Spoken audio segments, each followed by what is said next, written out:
والسلام علی رسولہ الکریم، اما بعد۔ کٹا سکتی ہے سر اپنا مگر سجدہ نہ چھوڑے گی، کٹا سکتی ہے سر اپنا مگر سجدہ نہ چھوڑے گی، بیٹیاں امت مسلمہ کی کبھی پردہ نہ چھوڑے گی۔ جو میری ماں اور بہنیں عالی وقار، میری تقریر کا عنوان ہے پردہ۔ عورت چاند جیسی نہیں ہونی چاہیے جسے ہر کوئی بے نقاب دیکھے، بلکہ عورت تو سورج جیسی ہونی چاہیے جسے دیکھنے سے پہلے نظر جھک جائے۔ وفا کی پیکر اے بنت حوا، وفا کی پیکر اے بنت حوا،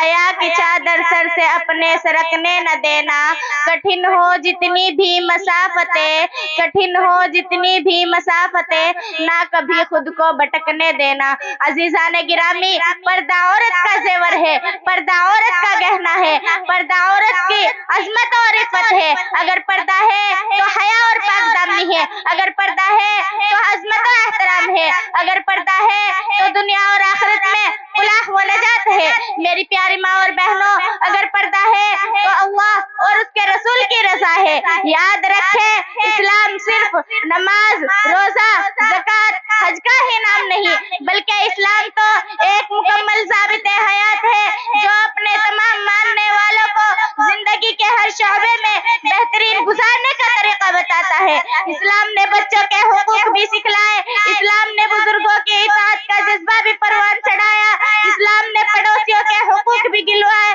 اسلام نے رشتہ داریوں کے معاملات و تعلقات پر بھی احکامات جاری کیے، اور اسلام نے عورتوں کو باعزت زندگی گزارنے کے اصول بھی بتائے۔ حاضرین جلسہ، اسلام نے عورت کو پردے کا حکم دیا تاکہ وہ زمانے کی عزت میں محفوظ رہ سکے، اسلام نے عورت کو پردے کا حکم دیا تاکہ وہ شیطان کے مکر و فریب سے بچ سکے، اسلام نے نبی نے پردہ کرنا سکھایا تاکہ امت مسلمہ کی مائیں بیٹیاں اپنے وقار و تقدس کو پامال نہ ہونے دے۔ میرے آپ کے رسول سبحان ذل یزدانی نے اپنی شہزادیوں کو حجاب کی ترغیب دی تاکہ دختران ملت بے حیائی و بدکاری کو اپنے پاس نہ بھٹکنے دے۔ عزیزان گرامی، آج ہم نے پردہ چھوڑا تو ہمارے گھروں سے برکتیں اٹھ گئی، ہمارے گھروں سے پردے کا جنازہ نکلا تو خاندان و قبیلے پر نحوستیں چھا گئی،